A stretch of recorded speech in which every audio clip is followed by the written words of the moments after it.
വിശുദ്ധ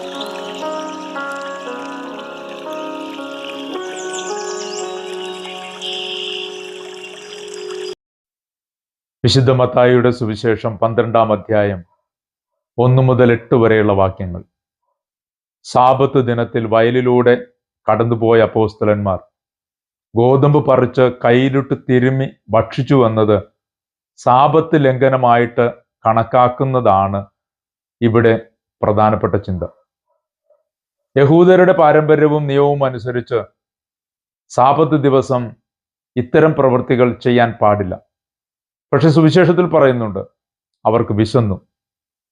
യേശുനാഥൻ അവരുടെ പ്രവൃത്തിയെ ന്യായീകരിക്കുന്നത് ഒരു നിയമലംഘനത്തിനപ്പുറത്തേക്ക് അവരുടെ ജീവിതത്തിൻ്റെ ദൈനംദിന ജീവിതത്തിൻ്റെ ഒരത്യാവശ്യമായ കാര്യമായിരുന്നു അവരുടെ പ്രവൃത്തി എന്നുള്ളത് കൊണ്ടാണ്. വിശന്ന മനുഷ്യന് അപ്പമാകാൻ കഴിയുമ്പോഴാണ് വചനവും നിയമവും കുറെ കൂടിയൊക്കെ അർത്ഥവത്തായി രൂപാന്തരപ്പെടുക. സ്വർഗസ്ഥനായ ഞങ്ങളുടെ പിതാവേ എന്ന പ്രാർത്ഥന പഠിപ്പിച്ചപ്പോഴും യേശുനാഥൻ അന്നു വേണ്ടുന്ന അപ്പത്തിന് വേണ്ടി, ആഹാരത്തിന് വേണ്ടി പ്രാർത്ഥിക്കാനായി പഠിപ്പിക്കുകയും ചെയ്യുന്നുണ്ട്. നിയമത്തെ എങ്ങനെ കാണണമെന്ന് കൃത്യമായിട്ട് യേശുനാഥൻ പറഞ്ഞു തരുന്ന ഒരു ഭാഗം കൂടിയാണിത്. പലപ്പോഴും നിയമത്തെ യേശുനാഥനെ സമീപിക്കുന്ന രീതിയും ഇത് തന്നെയാണ്.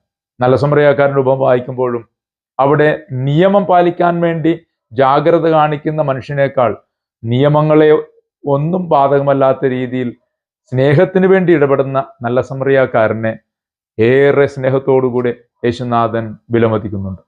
ഇവിടെയും പ്രവൃത്തി സമാനത തന്നെ ഉള്ളതാണ്. സാബത്ത് എന്ന് പറയുന്ന ഒരു നിയമം മനുഷ്യന്റെ ആവശ്യങ്ങളെയോ മനുഷ്യന്റെ അത്യാവശ്യങ്ങളെയോ നിഷേധിക്കുന്നതാവരുത്. മനുഷ്യന്റെ നന്മകളെ നിഷേധിക്കുന്നതാവരുത്. ഏതൊരു നിയമത്തിനും അതിൻ്റെ പുണ്യം തീരുമാനിക്കപ്പെടുന്നത് അത് മാനുഷികമായ നന്മകളെയും മൂല്യങ്ങളെയും ആവശ്യങ്ങളെയും പരിഗണിക്കുന്നു എന്നതുകൂടി കണക്കിലെടുക്കുമ്പോഴാണ്. മനുഷ്യന്റെ നന്മയെയും അവന്റെ ആവശ്യങ്ങളെയും പരിഗണിക്കാത്ത ഒരു നിയമവും അതിൽ നിലനിൽപ്പുള്ളതായി മാറില്ല.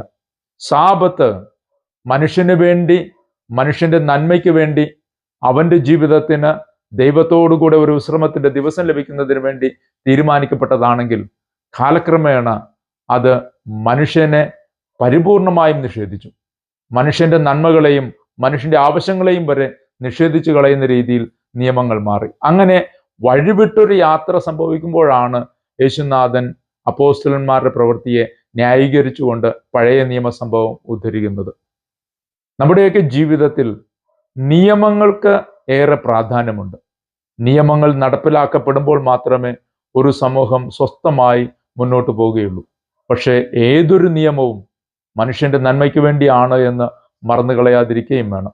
മനുഷ്യ നന്മയ്ക്ക് മൂല്യം കൽപ്പിച്ചുകൊണ്ട് പാലിക്കപ്പെടുന്ന നിയമങ്ങൾക്ക് മാത്രമേ നിലനിൽപ്പുണ്ടാവൂ എന്നുള്ളതാണ് യേശുനാഥൻ നമ്മെ ഓർമ്മപ്പെടുത്തുന്നത്.